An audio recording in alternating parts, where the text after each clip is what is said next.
আসসালামু আলাইকুম রহমতুল্লাহি ওয়া বারাকাতুহু। আইয়ামে তাশরিক ৯ জিলহজ থেকে ১৩ই জিলহজ পর্যন্ত আল্লাহ সুবহানাহু ওয়া তাআলা প্রতিটি নর এবং নারীর উপরে আল্লাহ ওয়াজিব করে দিয়েছেন। আমরা অনেকাংশে আমরা যখন পুরুষরা জামাতে নামাজ পড়ি তখন আমরা এটা ইমাম যখন পড়েন তখন আমরা পড়ে থাকি। আর কিন্তু আমরা দেখা যায় অধিকাংশ সময় আমাদের নারী মা বোনরা যারা আছে তারা কিন্তু এই তাকবীরটি পড়েন না। অনেকে ভুলবশত এটা ছেড়ে দেন, অথচ এটা আমাদের উপর ওয়াজিব। তো এই তাকবীরটি আমরা ৯ জিলহজ ফজরের নামাজের পর থেকে শুরু হবে, আর ১৩ই জিলহজ আসরের নামাজ পর্যন্ত এটা শেষ হবে। আসরের নামাজ পড়ে আমরা দিয়ে এটা শেষ করব। তো আমরা এখন তাকবীরটি কিভাবে দিবেন আমি একটু বলছি, আপনারা সকলেই খুব খেয়াল করবেন।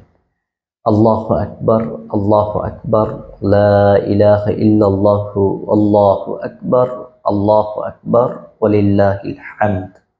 আমি আবার বলছি, আল্লাহু আকবার, আল্লাহু আকবার, লা ইলাহা ইল্লাল্লাহু, আল্লাহু আকবার, আল্লাহু আকবার, ওয়ালিল্লাহিল হামদ।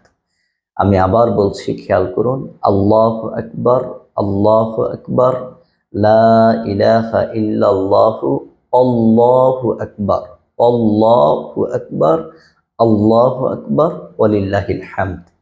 আমরা এইভাবে একবার যদি পড়ি তাহলে এটা ওয়াজিব আদায় হয়, আর ৩ বার পড়লে এটি মুস্তাহাবে সওয়াব পাবেন। এজন্য আমরা প্রতি ফরজ নামাজের পরে আমরা এই দোয়াটি, আমরা এই আইয়ামে তাশরিকটি, আমরা তাকবীরটি আমরা ৩ বার করে ইনশাআল্লাহ আমরা প্রতি ফরজ নামাজের পর পড়তে চেষ্টা করব।